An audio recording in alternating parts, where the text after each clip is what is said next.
बिस्मिल्लाहिर्रहमानिर्रहीम। Islamic library official में आपको खुश आमदीद कहती हूँ। वीडियो देखने के लिए मेरे चैनल को सब्सक्राइब कर लें और बेल आइकॉन को क्लिक कर दें ताकि मेरी आने वाली वीडियोस का नोटिफिकेशन आपको वक्त पर मिलता रहे। रसूलुल्लाह सल्लल्लाहु अलैहि वसल्लम ताइफ से मक्का तशरीफ लाए और यहाँ अफराद और कबाइल को फिर से इस्लाम की दावत देनी शुरू की। चूँकि हज का मौसम बहुत करीब था, इसलिए फरीज़ा हज की अदायगी के लिए दूर व नज़दीक हर जगह से पैदल और सवारों की आमद शुरू हो चुकी थी। रसूलुल्लाह सल्लल्लाहु अलैहि वसल्लम ने इस मौके को गनीमत समझा और एक एक कबीले के पास जाकर उसे इस्लाम की दावत दी, जैसा कि नबूवत के चौथे साल आप सल्लल्लाहु अलैहि वसल्लम का मामूल था। इमाम ज़ाहरी रज़ियल्लाहु अन्हु फरमाते हैं कि जिन कबाइल के पास रसूलुल्लाह सल्लल्लाहु अलैहि वसल्लम तशरीफ़ ले गए और उन्हें इस्लाम की दावत देते हुए अपने आप को उन पर पेश किया, उन कबीलों के नाम ये हैं: बनु आमिर बिन सासा, महारिब बिन खसफा, फजारा, गस्सान, मर्रा, हनैफा, अब्स, बनु नसर, बनु कल्ब, हारिस बिन काब। वाज़े रहे कि इमाम ज़ाहरी के जिक्र करदा इन सारे कबाइल पर एक ही साल या एक ही मौसम हज में इस्लाम पेश नहीं किया गया था, बल्कि नबूवत के चौथे साल से हिजरत से पहले के आखिरी मौसम हज तक 10 साला मुद्दत के दौरान पेश किया गया था।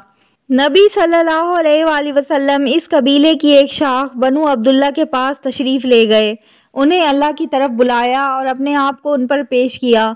बातों बातों में ये भी फरमाया कि ए बनु अब्दुल्ला, अल्लाह ने तुम्हारे जद्दे आला का नाम बहुत अच्छा रखा था, लेकिन उस कबीले ने आपकी दावत कबूल ना की। बनु हनैफा, आप सल्लल्लाहु अलैहि वसल्लम इनके डेरे पर तशरीफ़ ले गए, उन्हें अल्लाह की तरफ बुलाया और अपने आप को उन पर पेश किया, लेकिन उन जैसा बड़ा जवाब अहले अरब में से किसी ने भी ना दिया। आमिर बिन सासा, उन्हें भी आप सल्लल्लाहु अलैहि वसल्लम ने अल्लाह की तरफ दावत दी और अपने आप को उन पर पेश किया। जवाब में उनके एक आदमी बुहैरा बिन फरास ने कहा, खुदा की कसम, अगर मैं कुरैश के इस जवान को ले लूं तो उसके ज़रिए पूरे अरब को खा जाऊंगा। फिर उसने दरियाफ्त किया कि अच्छा ये बताइए, अगर हम आप सल्लल्लाहु अलैहि वसल्लम के इस दीन पर ईमान ले आएँ, फिर अल्लाह आपको मुखालफीन पर गलबा अता फरमाए, तो क्या आप सल्लल्लाहु अलैहि वसल्लम के बाद ज़माम कार हमारे हाथ में होगी?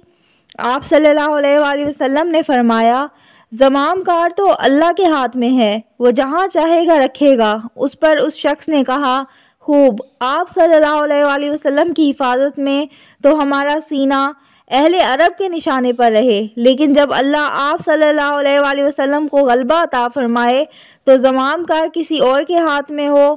हमें आप सल्लल्लाहु अलैहि वसल्लम के दीन की ज़रूरत नहीं। गर्ज उन्होंने इनकार कर दिया।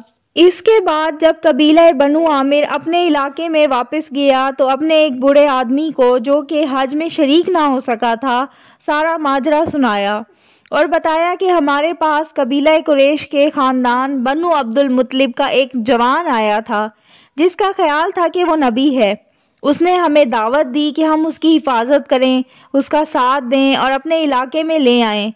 ये सुनकर उस बुढ़े ने दोनों हाथों से सर थाम लिया और बोला, ए बनु आमिर, क्या अब इसकी तलाफी की कोई सबील है? उस ज़ात की कसम जिसके हाथ में फलां की जान है, किसी इस्माइली ने भी कभी उस नबूवत का झूठा दावा नहीं किया, यकीनन हक है। आखिर तुम्हारी अकल कहाँ चली गई थी? ये थी मेरी आज की वीडियो। अगर आपको मेरी वीडियो अच्छी लगती है तो मेरे चैनल को सब्सक्राइब करें, मेरी वीडियोस को शेयर करें और लाइक करें। अल्लाह हाफिज़।